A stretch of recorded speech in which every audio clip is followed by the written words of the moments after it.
وأنا waxaa isleeyahay wajigii kullay ugu xiisaha badnaa ama ugu dhibka badnaa ee dagaalka Iran iyo Israa'iil hadda la galay. Caawa waa habeenka afraad oo aragnay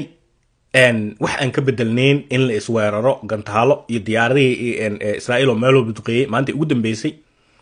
saxafiyiintii iyo la bartilmaameedsanayay dhismooyinkii raadiyaha telefishinka iyo soo kale isbitaalada maanta wararkaas horta way ugu dambeeyeen oo maanta shalay way ka daran tahay. Iran ayadana gantaalay soo tuurtay xalay ugu darneed caawa kullay hawsha waa shib laakiin xalay meelo fara badan xitaa safaaradda Mareykanka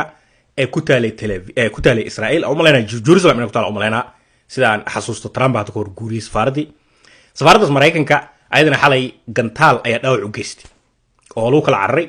hadda way xiran tahay. Waxaan rabaa inaan xasuusiyo iskuuladii jaamacadihii dugsiyadii dhexe suuqyadii habartii yaanyada gadeysay kii shidaalka gadaayay kii cambaha gadaayay eelabooradii dekadihii wixii oo dhan ilaa hadda waa qam.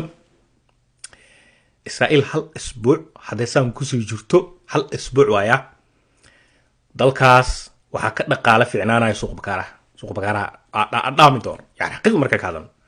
dal dhaqaalihiis dhan uu xiran yahay iskuuladii jaamacadihii eelabooradii macquul ma sidaas awgeed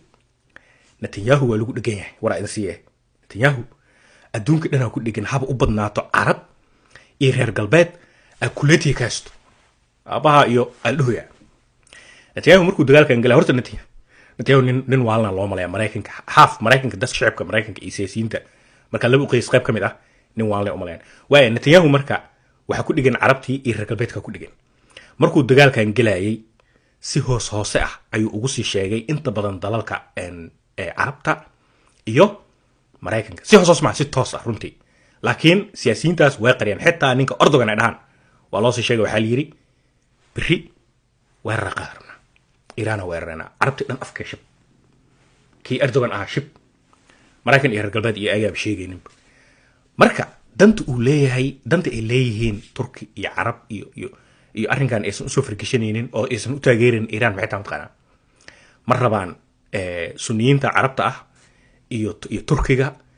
iyo reer galbeed halkaas mabda ay ka sameeyeen Iran oo bila nuclear shacabka Iran in la dilo ma ogol ayaga dalka in la burburiyo ayaga ma ogol odagan weyn 80 iyo maasad jirka Khamenei in la cuno way ogolyihiin nuclear in la cunana way ogolyihiin sheekada meeshaas ku soo xir Arabaa ku dhahay balaas Turki balaas Afrikaanta inteeda badan xitaa xashaqalga inuu taageersay reer galbeed iyo Mareykan kulliya ku dhahay laba ogolyihiin nuclearka Iran in la burburiyo zam odagana in la cuno dawlad sida hadda Arabta ka jirto oo kale Iran shacabkeeda in la taabto ayaga ma ogol Erdogan waxa meel ka soo akhriyay markii Erdogan ay wada hadleen ku Mareykanka matalayay oo u sheegay Erdogan in Israa'iil weerar qaad rabto Erdogan uu yiri war ninka cuna nuclearka laakiin dadkan yaa la taabanin shacabkaas yaa la taaban Iran yaa burburin waaya dib noo soo celi horta intaas magaasa waa xaqiiq waa confirm way in Arab balaas Erdogan balaas reer galbeed arrinka dhankaas ay taagan yihiin waaya Netanyahu balanti uu qaaday ma ka soo baxay waa maya hadda shooga jira marka xaqiiqatan shooga jira inta badan Europe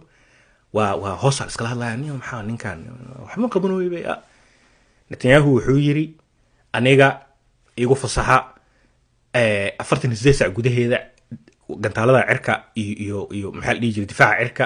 iyo diyaaradaha iyo dhamaan militariga Iran ana qabsinayo qorsaaro ku qabanayo jijibinayo meel dhigaay markay zam dhahaan Mareykanow aniga iyo adiga waa inaad tagno dhulka meesha nuclearka uu ku jiro waxa rabaa dhalinyarada in fahansiyo ama dadka ugu xiran hubka nuclearka Iran wali lama taaban Khameneina wali lama taaban hubka nuclearka Iran sababta loo taabana ku sheega Iran doqon ma aha aqli buuxay leedahay 1 kilometer god oo hadda kor ay qodatay hal meel ma aha waa 12 meel 1 kilo adiga waa Zobe ilaa lambar 4 waa taqaanaan Zobe ilaa lambar 4 god ka dhig bal adiga dhul intaas la eg oo hoos ah ayaa horta hubka nuclearka lagu bacriminayaa oo Iran ku bacriminaysa hub gaari karo halkaas kilometer oo burburin karo oo dudumin karo hal dal kaliya haysto Shiina ma aha Ruush ma aha Israa'iil ma aha waa Mareykan the United States of America hadda soo akhriya waaye bas bunker busters noocaas oo 1 kilometer inta kor ka soo galaan gantaale ma aragtay ciid iska dhaxmaraya gudqashin camal saas u socona 1 kilometer Mareykan bisaysto marka waxa xaqiiq ah in Netanyahu iyo Trump wax isku ogyihiin arrinkaas oo ahayd Netanyahu loo maalna haysataa Iran difaaca cirka gantaalada militariga ku ugu awood badan qorta ka jir marka ka jirtid u soo wada jeesano arrinka nuclear waxa ka sameyn lahayd oo bamkaas in aan ku dhufano oo meesha aan ku burburino markii halista kale threats ka dhan meesha laga qaado balanta taas ahayd dibka jira wuxuu yahay Netanyahu caawa ugu dambeysay dagaalka afar saac ku ogaadaya 4 saac ku saadaya 46 saac caawa ugu dambeysay dagaalka habeenka afraad ee tahay ciidan difaaca cirka Iran caawa waxay ka dagaalamayeen isfahan iyo sidoo kale Tehran ka dagaalamayeen Trump iyo asxaabtiisa caawa saac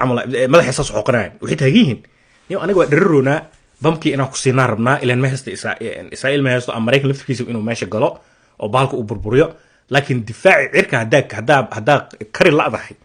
oo Iran wax ka qaban laadahay sidee marka diyaaradahan B2ga oo culayska badan oo baalkan bamka qaado oo haddii hal xab laga burburiyo Mareykan ceebta adduunka aysan u dhineen almuhim warka idin soo koob waxa lagu heshiiyay oo Mareykan iyo reer galbeed iyo Netanyahu ay ku heshiiyeen clear gareey dhulkaas diyaaradahan B2 bomberska ha imaadaan dhulkan 1 kilometer la burburiyo difaaci cirka haddii Iran hadda burburin weysid oo wali meesha ay si yaalaan alors diyaaradahan lama keeni karo nuclear kaasna waxa laga ma qaban karo Iran waa aqal badan tahay waxay qarisay difaaceeda cirka intiisa badan way qarisay kooxta caag baakada ay meel u dhigtay xalay ilaa habeen hore Israa'iil diyaaradooda meel been ay duqeynayeen ma ciyaariga ma soo akhriday meel been ay duqeynayeen marka sheekadaadu waxay u muuqataa in lagu xanaaqsan yahay oo lagu kacsan yahay ninka Netanyahu adduunka oo dhan uu been u sheegay carabtina way naxsan tahay nuclear dadka ka burburana odayga kale qabadeeya cuna noo sheegtay 4 maalin la sii socda almuhim hadaadi marka muuqaalka